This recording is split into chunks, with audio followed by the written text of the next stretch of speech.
factories springing up across the United States, investments soaring, optimism through the roof. It sounds like a comeback story, right? But what if I told you that this so-called factory boom is on the verge of collapse? Not because of a lack of demand, but because of a single critical mineral. And it all starts with one place: China. How is China's recent graphite ban pushing the US factory boom to the brink? What does this mean for the future of American manufacturing? And why does China hold all the cards in this high-stakes global game? Let's start with some numbers. In the past 5 years, the US has committed nearly $300 billion in factory projects. And it's not just about steel mills or old-school manufacturing. It's electric vehicles, EVs, semiconductors, and renewable energy. According to the Wall Street Journal, factory construction spending surged 76% between 2020 and 2023, reflecting a broader shift in national policy towards reshoring critical industries. What's driving this? Policies like the Inflation Reduction Act, IRA, and the CHIPS and Science Act.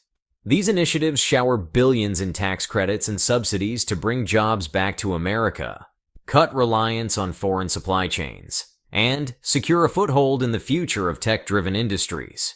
It's a bold plan, but as we'll soon discover, the devil is in the details. You'd think the US factory boom would be bad news for China, right? After all, China has dominated global manufacturing for decades.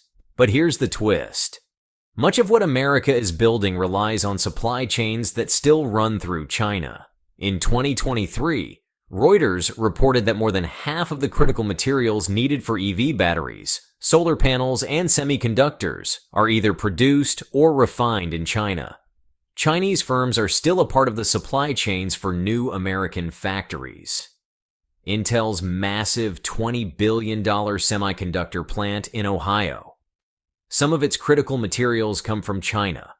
Tesla's EV gigafactory in Texas, relying on Chinese-made battery components.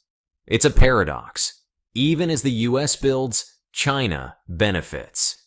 If you are enjoying our content, please hit the like button. To help us even more, please share and leave your thoughts and feedback in the comments. Your engagement helps us grow. Thank you. Let's get specific. According to a 2024 report by McKinsey, over 60% of new US factory projects are focused on electric vehicles, EVs, batteries, and semiconductors. Companies like Ford, Tesla, Intel, and Taiwan Semiconductor Manufacturing Co., TSMC, are sinking billions into US soil. And why? Electric vehicles represent the future of transportation, and semiconductors are the backbone of modern technology. These industries promise high-paying jobs, technological independence, and a greener future. Yet, they also present a significant vulnerability: dependence on critical minerals and components that are, more often than not, sourced from China. Now, here's where things get tense. Graphite. It's not a glamorous mineral, but it's critical, especially for EV batteries. The anodes in lithium-ion batteries used in everything from your phone to the Tesla Model 3 are made from graphite. But who controls the supply? China. According to the US Geological Survey, China controls roughly 70% of the world's natural graphite supply, and an even larger share of the processed graphite market. Nearly 98% of all anode materials. Without graphite, the entire EV supply chain grinds to a halt. The United States finds itself in a precarious position as it races to build EVs while remaining reliant on a single supplier for the most critical component. In October 2023, China made a bombshell announcement. In a strategic response to US export controls on semiconductors, China cut off graphite exports to America, citing national security concerns. This was no ordinary trade restriction. It was a calculated move, striking at the heart of America's burgeoning EV and tech sectors. According to Bloomberg, this decision sent shockwaves through U.S. manufacturers. Companies like Ford, Tesla, and General Motors immediately scrambled to secure alternative sources.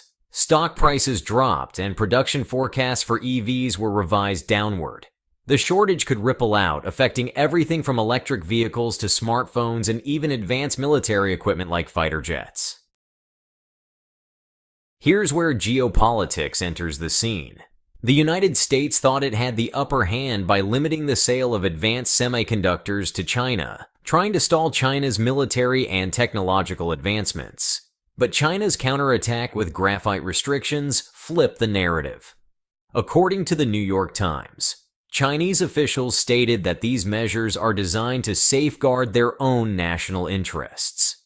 This tit-for-tat escalation has turned minerals like graphite into the new battleground. The problem for the United States: while semiconductors can be produced domestically, the raw materials for EVs cannot, at least not yet. This is a strategic weak spot for America. Here's a stunning statistic from CNBC.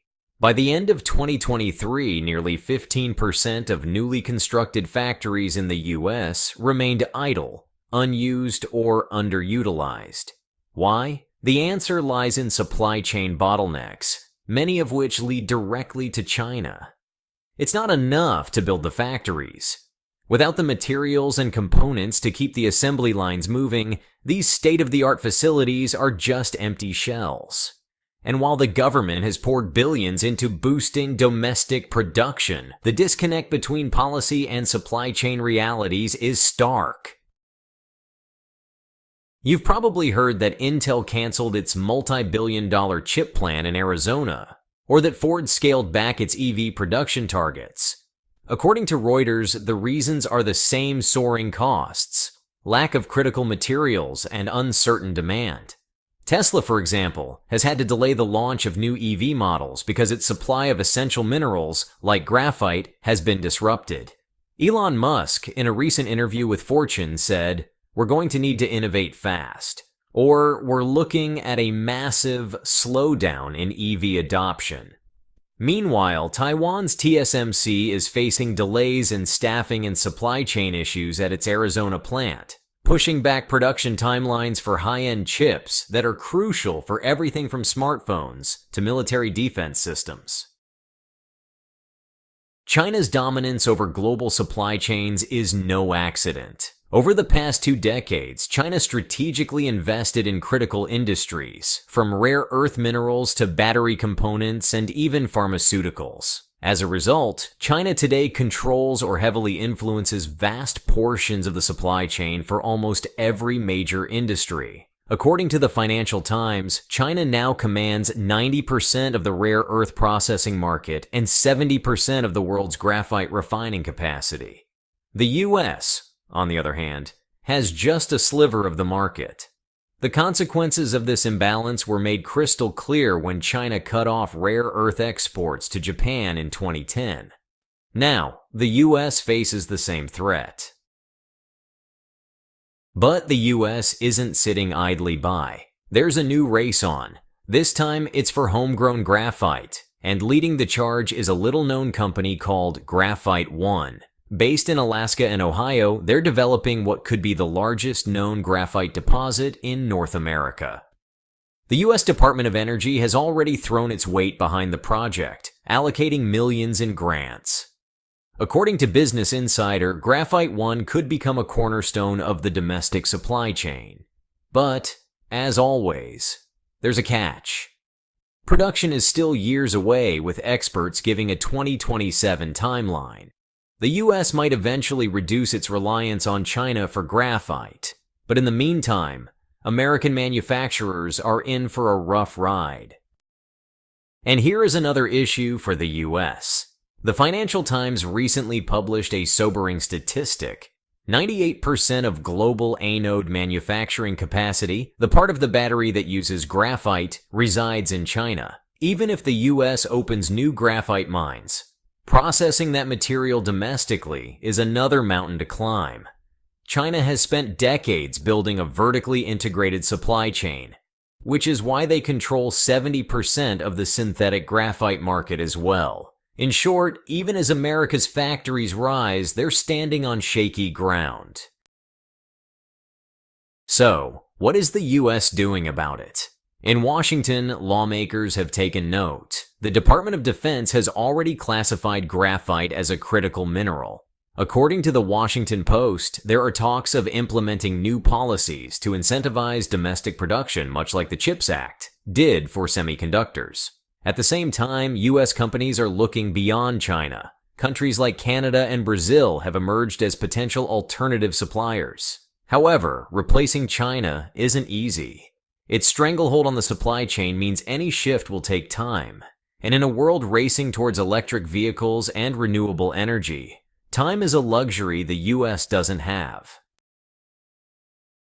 So who is hurting from all this? It's not just companies that are affected. It's the economy, jobs, and ultimately, you.